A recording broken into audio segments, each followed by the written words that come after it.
जो हमारे जो प्रजातंत्र है देश का, लोकतंत्र, ये लोकतंत्र की व्यवस्था रामचरितमानस में ज्यों की त्यों मौजूद है। और ये मानस की ही परिकल्पना है लोकतंत्र, एक अच्छा लोकतंत्र। आप देखेंगे लोकतंत्र के 4 स्तंभ होते हैं, है ना? विधायिका, कार्यपालिका, न्यायपालिका और पत्रकारिता, मीडिया, कुछ भी उससे कहिए। ये 4 स्तंभ लोकतंत्र के। ये चारों स्तंभ आपको पूरे के पूरे रामचरितमानस में दिखेंगे।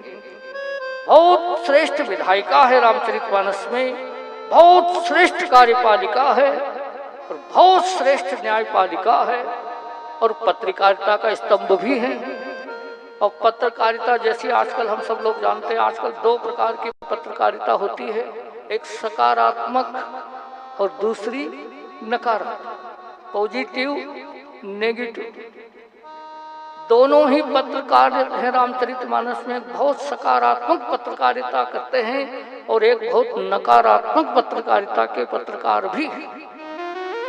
श्री हनुमान जी महाराज बड़े सकारात्मक पत्रकार हैं। राम जी ने जो नहीं कहा था वो भी उनने माता जी से कहा अशोक वाटिका में, और माता जी ने जो नहीं कहा था वो भी राम जी से आकर कहा। यही तो उनकी विलक्षण पत्रकारिता है, मिलाने वाली सकारात्मक पत्रकारिता है। और एक नकारात्मक पत्रकारिता भी है रामचरितमानस में। उसकी एडिटर जो है वो है मंथरा, वो भी पत्रकार है और वो इतनी नकारात्मक संदेश देती है कि कई ने पूछा आज की ताजा अपडेट क्या है अयोध्या की। उसने कहा आज की ताजा खबर ये कि कल तुम्हारा सत्यानाश हो जाएगा।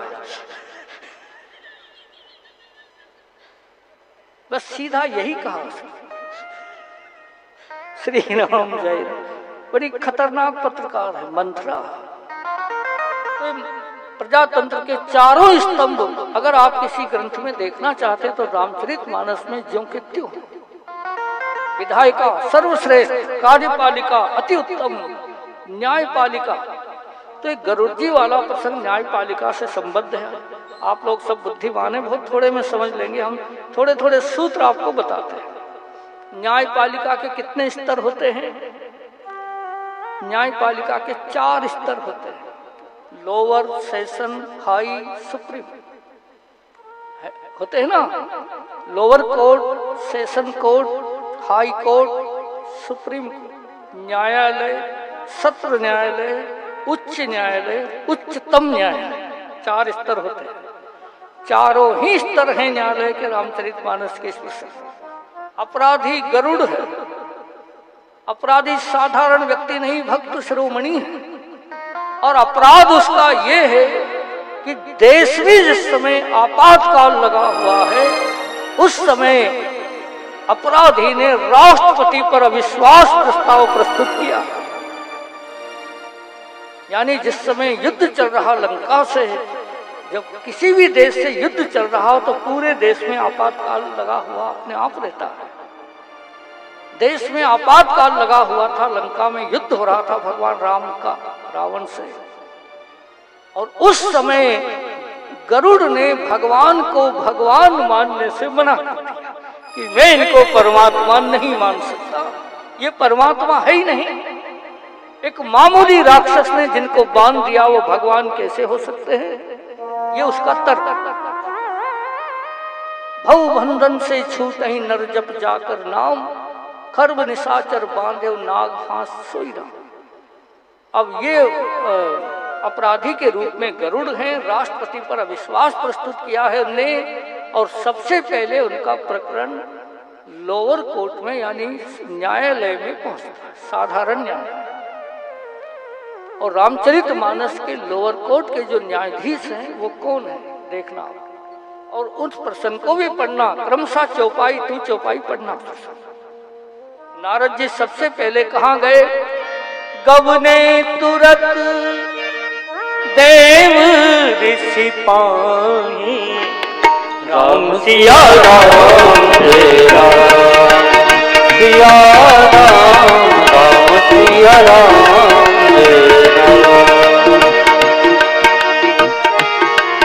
कवने तुरत देव ऋषि पाही हो, कवने तुरत देव ऋषि पाही, कहूँ जो संशय निज मन माही, कवने तुरत कवने तुरत देव ऋषि पाही, कवने तुरत देव ऋषि पाही, कहूँ जो संशय निज मन मोही, राम सिया राम जय राम सिया राम, राम सिया राम जय राम सिया राम, राम सिया राम सिया राम, राम सिया राम राम सिया राम, राम सिया राम।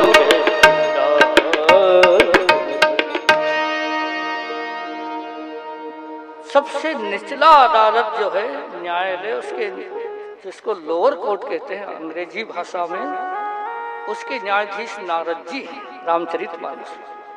तो गरुड़ जी का प्रकरण सबसे पहले किसके पास पहुंचा? गौ ने तुरंत देव ऋषि नारद जी के पास।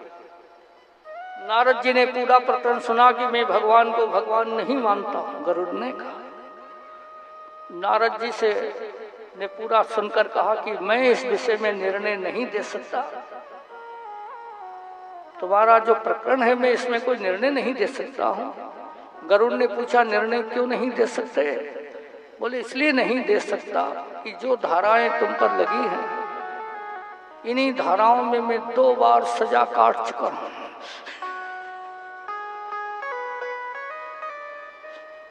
गरुड़ जी ने जो अपराध किया, इसी अपराध में नारद जी 2 बार सजा भुगत चुके हैं। भगवान को भगवान नहीं मानता हूं, ये अपराध। तो फिर मैं क्या करूं? बोले सत्र न्यायालय में चले, सेशन कोर्ट, जिला सत्र न्यायालय जो है। तो जिला सत्र न्यायालय कौन है रामचरितमानस में? तो नारद जी ने कहा भेजा, तुम खगपति बिरंची पही जा, भगवान ब्रह्मा जी के पास। ब्रह्मा जी जो है सत्र न्यायालय के न्यायाधीश। गरुड़ जी का प्रकरण वहां पहुंच गया। ब्रह्मा जी ने प्रकरण पूरा पढ़ा। बहुत संक्षेप में हम ले चल रहे हैं आपको, खाली एक सूत्र बताने के लिए। ब्रह्मा जी ने कहा निर्णय तो मैं भी कुछ नहीं कर सकता। क्यों नहीं कर सकते? बोले मुझे सजा तो नहीं हुई, लेकिन इन्हीं धाराओं में 2 बार जमानत ले चुका हूं, बेल पे हूं। ब्रह्मा जी को दोनों अवतार पे मोह हुआ, राम अवतार में भी मोह होता है और भगवान श्री कृष्ण के अवतार में भी ब्रह्मा जी को मोह हुआ। और वेद व्यास जी ने तो यहाँ तक लिख दिया, आखिर ब्रह्मा जी हैं तो जड़ कमल की ही संतान। श्री राम जय राम। श्रीमद् भागवत में ऐसा लिखा वेद व्यास जी कि ब्रह्मा जी हैं तो जड़ कमल की ही संतान। जब भगवान श्री कृष्ण छोटे छोटे बछड़ों को लेकर चराने जाते थे तो ब्रह्मा जी को, आप कथा सुनते हैं 10वें स्कंद में, पहले उन्होंने बछड़ों को छुपा दिया, फिर ग्वालों को छुपा दिया ब्रह्मा जी ने। वो प्रकरण ब्रह्मा जी को कृष्ण अवतार में भी मोह हुआ, राम अवतार में भी मोह। राम अवतार में तो इतना मोह हुआ, जब राम जी का विवाह हो रहा जनकपुर में, तो ब्रह्मा जी भी उस विवाह में गए थे। अब सब देवता तो विवाह का आनंद ले रहे हैं, ब्रह्मा जी क्या करें, जनकपुर के एक घर में चले जाएं, वहां देखें, फिर दूसरे घर में चले जाएं, फिर उस घर में, अगले घर में, ऐसे हर घर में घूम रहे हैं, देख रहे हैं। तो भगवान शंकर ने हंसी में कहा, ब्रह्मा जी आप क्या कर रहे हैं? आप राम जी का विवाह देखने आए हैं कि जनकपुर की जनगणना करने आए हैं? ये क्या कर रहे हैं? यहाँ घर घर में क्यों घूम रहे हैं? तो ब्रह्मा जी बोले मैं ये देख रहा हूं कि मैं रचनाकार हूं, सृष्टि का रचयिता हूं, ब्रह्मा हूं, विधि हूं, लेकिन मेरे हाथ की रचना यहाँ जनकपुर में कुछ दिख ही नहीं रही मुझे। तो इसकी रचना किसने की? उस रचनाकार को मैं ढूंढ रहा हूं। विधि भयो आचर्य विषय की, निज करनी कछु कतहु न देखी। मानस में गोस्वामी जी लिखते हैं तो भगवान शंकर ने कहा अभी अपनी रचना ढूंढने की आप इतनी जल्दबाजी मत करो, अभी तो हमारे माता पिता भगवान सीता राम जी का विवाह हो रहा है। जो ब्रह्मा विष्णु और शिव के माता पिता हैं उनका विवाह हो रहा है। अभी तो ब्रह्मा विष्णु शिव का जन्म ही नहीं हुआ, तुम जन्म के पहले अपनी रचना कहाँ ढूंढने लगे महाराज? अभी तो माता पिता के विवाह का आनंद लीजिए। शिव समझाए देव सब जनिया चरज भुलाहु, हृदय बिलो कहु धीर धरि सिय रघुवीर विवाह। तो ब्रह्मा जी को दोनों अवतार में मोह। उनने गरुड़ जी से कहा मैं भी तुम्हारा निर्णय नहीं कर सकता, क्योंकि मैं दोनों ही बार बड़ी मुश्किल से सजा से बचा हूं। इसी मामले में 2 बार मैं उलझन में पड़ गया था, जिस उलझन में तुम पड़े, तो फिर मैं कहाँ जाऊं? बोले एक काम करो, उच्च न्यायालय में चले जाओ, हाई कोर्ट। अब रामचरितमानस का हाई कोर्ट कौन है इसे भी समझ लीजिए, और हाई कोर्ट के न्यायाधीश कौन है? हाई कोर्ट के न्यायाधीश है उच्च न्यायालय के न्यायाधीश भगवान शंकर। श्री राम जय राम। क्योंकि ब्रह्मा जी ने यही कहा, क्या कहा?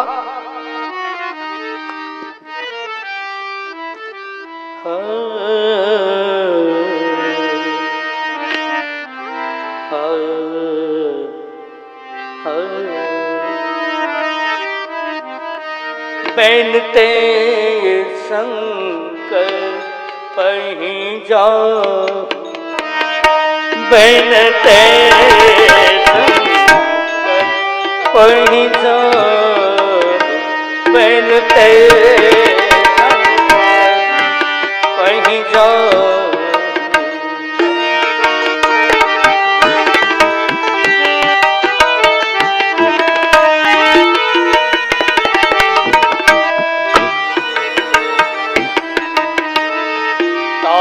अनत पूछहु जन काहू,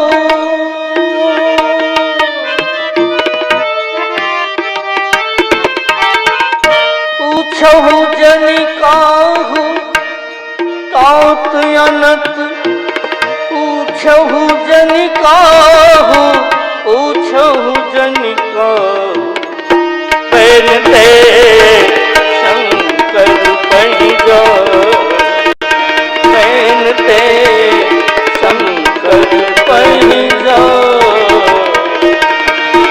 बैनते शंकर पहीं जाओ, शंकर पहीं जाओ।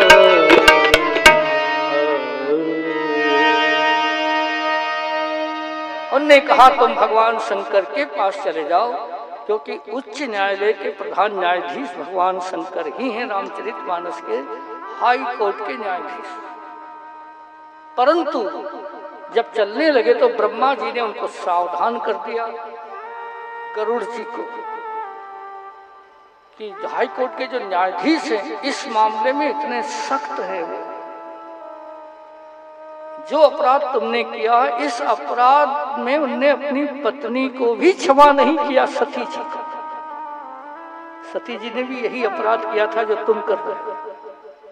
उनने भी यही कहा था मैं भगवान को भगवान नहीं मानती, भगवान पर उन्हें संदेह हुआ था सती जी। तो इस अपराध में उनने अपनी धर्म पत्नी परम प्रिय सती जी को भी क्षमा नहीं किया, तो वो तुम्हें भी क्षमा करेंगे तो नहीं, क्षमा नहीं मिलेगा तुम्हें इस अपराध में। सती जी का उन्हें त्याग ही कर दिया था। सती जी ने अपने पिता के यज्ञ में प्राणों का त्याग कर दिया, वो पार्वती जी बनकर उनसे फिर विवाह हुआ भगवान शिव से, और वो इतना साथ में रहती हैं अब 24 घंटे की, उनका नाम ही अर्धनारीश्वर है भगवान शिव का। तो तुम शिव जी के पास जब भी ये प्रकरण लेके जाओ तो ऐसे समय में जाना जब पार्वती जी उनके पास में नहीं, क्योंकि पार्वती जी अगर पास में होंगी तो क्षमा मिलने की कहीं से कहीं तक कोई संभावना है ही नहीं, तुम्हें क्षमा नहीं मिलेगी। अगर क्षमा करेंगे तो वो तत्काल आपत्ति लेंगी, आपने जब मुझे क्षमा नहीं किया इस विषय में तो आप गरुड़ को क्षमा कैसे कर सकते हैं? इसलिए ऐसे समय मिलना जब पार्वती जी साथ में ना हो। अब प्रधान न्यायाधीश जो हैं हाई कोर्ट के, वो तो एक कथा ही सुना रहे हैं। जब उनने पार्वती जी को सुनाया कि ब्रह्मा जी ने फिर उसको मेरे पास भेजा, तो पार्वती जी एकदम सावधान हो गई। आपके पास? मेरे सामने तो गरुड़ कभी आपके पास आया नहीं। कब आया था गरुड़, आप मुझे बताइए। भगवान शंकर बोले कि आया था, लेकिन उस समय आप मेरे पास नहीं थे। तो कहाँ मिला था आपको? तो भगवान शंकर सुनाते हैं, आप पढ़िए अगर रामचरितमानस। प्रत्येक शब्द गोस्वामी जी के मानस में प्रमाणित। ऐसा नहीं कि मनमुखी अपने मन से कोई बात जोड़ कर। क्रम से आप चौपाइयों को पढ़ते चलिए उस उत्तरकांड के प्रसंग की जगह। भगवान शंकर कहते हैं, परमाकुल विहंगपति तब आयो मोहि पास। कब कि मैं जात रहे हूँ कुबेर ग्रह, तुम रहे हो उमा कैलाश। आप कैलाश पे थी और मैं कुबेर के यहाँ जा रहा था, तब वो मुझे मिला था गरुड़, तब मेरे पास आया था। तो कुबेर के यहाँ क्यों जा रहे थे एक अलग बात है, फिर कभी सुनवाएंगे आप, अभी इतना समय नहीं है। तो पार्वती जी ने बस यही कहा, तो आपको रास्ते में मिला तो आपने उसको क्षमा तो नहीं कर दिया? उनको ये डर लगा कि इनने क्षमा तो नहीं कर दिया उसको, गरुड़ को। बोले नहीं नहीं, मैंने उसको क्षमा नहीं किया। तो फिर आपने उसको क्या सजा दी? बोले मैंने तो कोई सजा भी नहीं दी। जब क्षमा भी नहीं किया, कोई सजा भी नहीं दी, तो फिर आपने किया क्या? भगवान शंकर बोले मैंने तो कुछ भी नहीं किया, उसे सीधा सुप्रीम कोर्ट में रेफर कर दिया। श्री राम जय राम। सुप्रीम कोर्ट में भेज दिया उसको।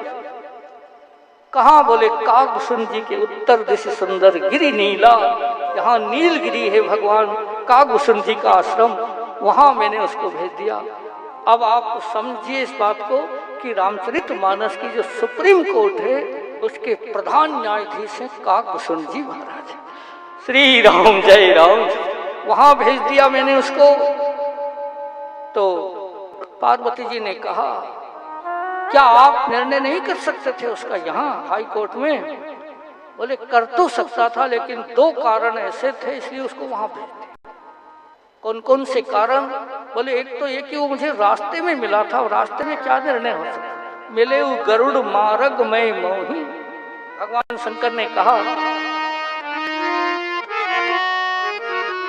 मिले हो गरुड़ मार्ग में मोही,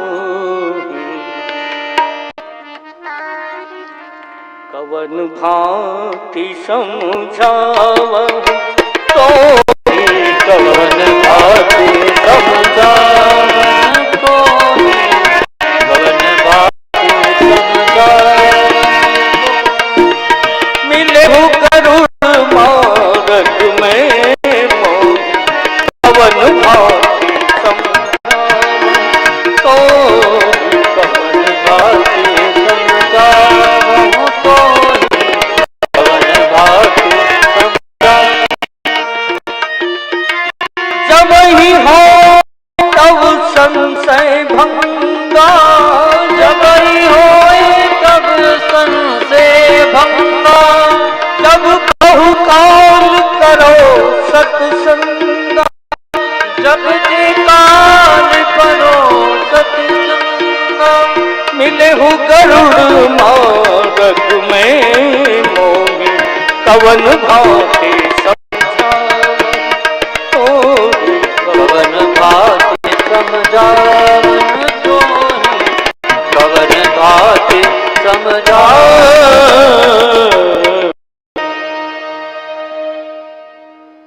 पहला कारण तो यही था कि वो रास्ते में मिला, इसलिए मैंने कहा तुम वहां चले जाओ सुप्रीम कोर्ट। पार्वती जी ने पूछा दूसरा कारण क्या था? भगवान शंकर बोले दूसरा कारण ये था कि कछुता से पुनि में नहीं राखा, कि खग जाने खग ही की भाखा। इसलिए भी मैंने उसे अपने पास नहीं रखा। वो भी पक्षी वो एक दूसरे की भाषा समझ लेंगे, बढ़िया।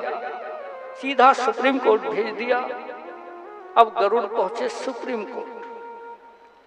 देखिए मानस में पूरी न्यायपालिका की परिकल्पना, पूरे चारों कोर्टों का स्तर उसी क्रम से जैसा है आजकल। अच्छा, एक और बात देखिए, हमारे जो न्यायाधीश महोदय होते हैं या अधिवक्ता महोदय जो होते हैं, आपने देखा वो सब लोग काले रंग के कोट पहनते हैं, काले चोंगे पहनते हैं कि नहीं पहनते हैं ना, ढीले ढीले काले चोंगे। वो जब कोर्ट में आप देखें दो अधिवक्ता, दो वकील साहब अगर 100 तेज चल के जा रहे हो, अगर हम पीछे से उनको देखें तो ऐसा लगेगा मानो काक सुंदर गरुड़ जी ही जा रहे हैं। ऐसे लगते हैं, बिल्कुल ऐसे ही लगते हैं। आप जानते हैं ये काले चोंगे क्यों पहनते हैं? इसलिए पहनते हैं कि हमारी रामचरितमानस के जो सुप्रीम कोर्ट के प्रधान न्यायाधीश हैं वो तो सिर से पांव तक काले ही हैं, काकभूषण जी महाराज, इसलिए काले रंग के चोंगे पहनते हैं न्यायाधीश महोदय। और एक और बात देखें, हम न्यायाधीश महोदय से ऐसी अपेक्षा करते हैं कि वो अमीर को, गरीब को, छोटे को, बड़े को, राजा को, रंग को एक दृष्टि से देखे। भेद दृष्टि नहीं होना चाहिए, समान दृष्टि से निष्पक्ष भाव से निर्णय करें। यही हम अपेक्षा रखते हैं ना।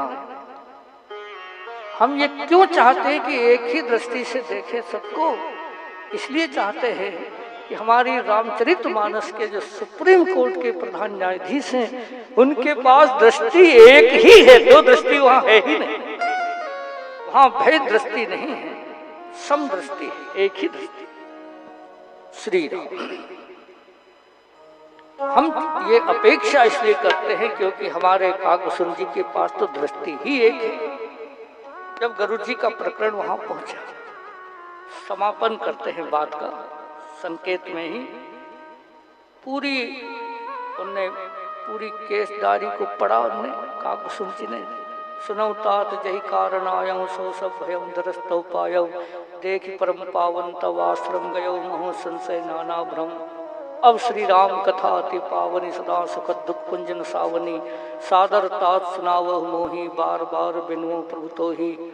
प्रथमयति अनुराग भवानी, रामचरित सर कहा बखानी, पुनि नारद कर महु अपारा, कहे सि बहुरी रावण अवतारा, प्रभु अवतार कथा अपनी गाई, तब शिष्य चरित कहे मन लाई, बाल चरित कही विविध विधि, मन महे परम उछाह, ऋषि आगमन कहे सि पुनि, श्री रघुवीर विवाह। पूरा उन्होंने पढ़ा। फिर अंत में उन्होंने निर्णय लिखा गरुड़ के प्रकरण में प्रधान न्यायाधीश ने। उस निर्णय को जो लिखा, फैसला 526 पृष्ठों का फैसला लिखा गया। 526 पृष्ठों का एक फैसला लिखा। उसमें 27 श्लोक लिखे, 207 छंद लिखे, 87 सोरठे लिखे, 1164 दोहे लिखे और 4506 चौपाइयां लिखी। और उसका शीर्षक दिया श्री रामचरितमानस, श्री राम जय राम जय। और न्यायाधीश ने फैसले के अंतिम पृष्ठों में निर्णय लिखा। सुप्रीम कोर्ट जब कोई निर्णय करती है तो तीनों कोर्ट की नजीर मांगी जाती है। ऐसा होता है कानूनन कि लोअर कोर्ट का निर्णय क्या है वो बताओ, सेशन का निर्णय क्या है वो बताओ, हाई कोर्ट का निर्णय क्या है वो बताओ। तीनों निर्णयों का अध्ययन करके फिर सुप्रीम कोर्ट अपना निर्णय देता है। तो जब उनसे पूछा लोअर कोर्ट का निर्णय क्या है, तो उन्होंने दिया लोअर कोर्ट का निर्णय है कि कमठ पीठ जामहि बरु बारा, बंध्या सुत बरु काहु ही मारा, फूले नभ विधि बहु विधि फूला, पर जीव न लह सुख हरि प्रतिकूला। ये लोअर कोर्ट का निर्णय है कि कछुए की पीठ पे रोम उग सकते हैं जब उसके रोम नहीं होते। कछुए की पीठ पर रोम नहीं होते, उसका उपयोग ढाल बनाने के लिए काम में लाया जाता है। कछुए की पीठ की खाल जो है इतनी कठोर और मजबूत होती है, तो असंभव संभव हो सकता है। लोअर कोर्ट ने कहा कछुए की पीठ पे रोमावली हो सकती है। बंध्या कहते हैं बांझ नारी को, बंध्या के पुत्र के द्वारा किसी का वध हो सकता है, इतना बड़ा असंभव कार्य हो सकता है। लेकिन इतना होने पर भी भगवान के भजन के बिना इस जीव का उद्धार नहीं हो सकता। ये लोअर कोर्ट का निर्णय है। बोले सेशन का निर्णय सुना। उनने सेशन का निर्णय सुनाया कि बरुजाओं में सस शीस बिसाना, अंधकार बरु रवि ही नसावे, राम विमुख न जीव सुख पावे। त्रसा जाय बरु मृग जल पाना, बरु जामे सस शीस बिसाना। मृग मरीचिका के जल से किसी की प्यास बुझ सकती है, जबकि ऐसा हो नहीं सकता, लेकिन ऐसा भी हो सकता है। असंभव संभव हो सकता है। खरगोश के सिर पे सींग देखे जा सकते हैं, जबकि ऐसा है नहीं, पर यह भी मान लिया जा सकता है कि ऐसा भी हो सकता है। और अंधकार दोपहर के सूर्य को निगल सकता है, लेकिन इतना असंभव होने पर भी मनुष्य का कल्याण भगवान श्री राम की शरण में गए बिना नहीं हो सकता। भगवान के भजन के बिना इस जीव का कल्याण नहीं हो सकता। फिर कहा हाई कोर्ट का नजीर बता। तो हाई कोर्ट की नजीर थी, अभी 2 कोर्ट की हुई कमर उसकी लोअर और सेशन। बोले हाई कोर्ट की नजीर ये है कि हिमते अनल प्रगट बरु होई, और विमुख राम सुख पावना कोई। बर्फ के सिल्लियों से अंगारे उत्पन्न हो सकते हैं, जबकि ये कितनी असंभव बात है। ऐसा भी हो सकता है, बर्फ में से अग्नि उत्पन्न हो सकती है, लेकिन इस जीव का कल्याण भगवान के भजन के बिना नहीं। तीनों कोर्ट का नजीर देख के सुप्रीम कोर्ट ने अपना अंतिम प्रश्नों में निर्णय दिया। और सुप्रीम कोर्ट ने क्या निर्णय दिया, पढ़िए। बारी मथे घृत हो ही बरु, सिकता ते बरु तेल, बिनु हरि भजन न भव तरही, यह सिद्धांत अपेल। पानी का मंथन करने से घृत उत्पन्न हो सकता है, रेत को कोलू में पेरने से तेल उत्पन्न हो सकता है। इतना असंभव होने पर भी भगवान के भजन के बिना इस जीव का कल्याण नहीं हो सकता, नहीं हो सकता, नहीं हो सकता। ये सिद्धांत अपेल। अपेल का अर्थ क्या हुआ? अपेल यानी वैसे तो जिसे पेला नहीं जा सकता, यानी जो अकाट्य है, जिसका कोई भी खंडन नहीं किया जा सकता। लेकिन न्यायालयीन भाषा में अगर हम कहें तो ये सिद्धांत अपेल यानी सुप्रीम कोर्ट का अंतिम निर्णय है। इसके खिलाफ अब दुनिया में कहीं भी कोई अपील नहीं हो सकती। ये सिद्धांत अपेल है। तो इस तरह आप देखेंगे गरुड़ के प्रकरण में भी गरुड़ देखकर भटक गए थे, लेकिन फिर कागभूषण जी के यहाँ सुनकर उनका कल्याण हो गया। और अंत में उनने कहा, गयौ मोर संदेह सुना सकल रघुपति चरित, भयौ राम पद नेह तौ प्रसाद बायस तिलक।